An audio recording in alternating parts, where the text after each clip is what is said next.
Hello Live Wires, Heather Boyd Wire here, and today it's Tip Tuesday.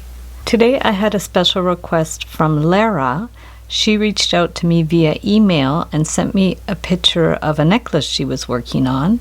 She was having trouble with too much space between the last bead and the connection of this beaded component. I'll do a tutorial now to explain it a little better.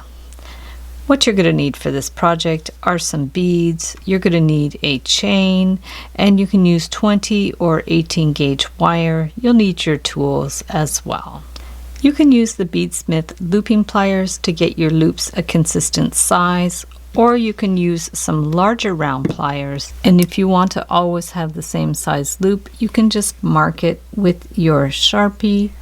So you need about 3 or 4 inches of wire, and you're going to cut this flush so it's flat. Take your round pliers, put it in the position that you want, just hold the end and rotate your wrist around so it'll look like that. Put the round pliers back in and bend it out. So you have a nice closed loop. You can push it in more with your flat pliers if you need to.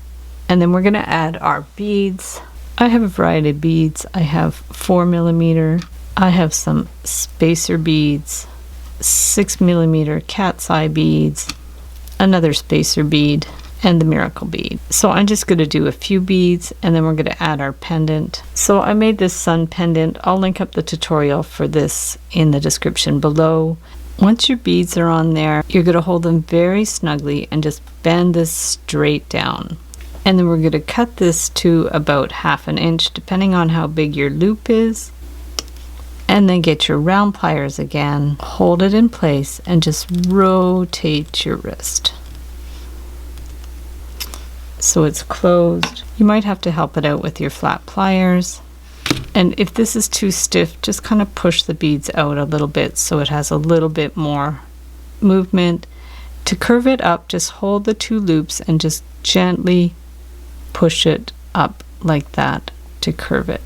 So there we have our centerpiece, and we're going to add the chain. So I just cut a chain in half. We'll just stick the jump ring on one end and add it to the component, close it up, and we'll get the other jump ring, stick it on the chain, put it on the other side, close it up.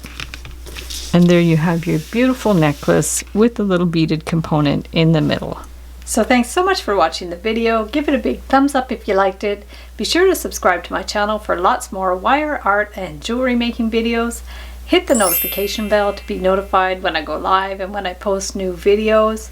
And if you'd like to share photos of your wire art and jewelry, be sure to join the Wire Makers Club on Facebook. And if you'd like to check out my work on Etsy, my husband and I specialize in custom wedding cake toppers and funky jewelry. I also have a mailing list, so if you'd like to sign up below, I'll send you my Wire Art Essentials ebook. So thanks again for watching, and we'll see you the next time.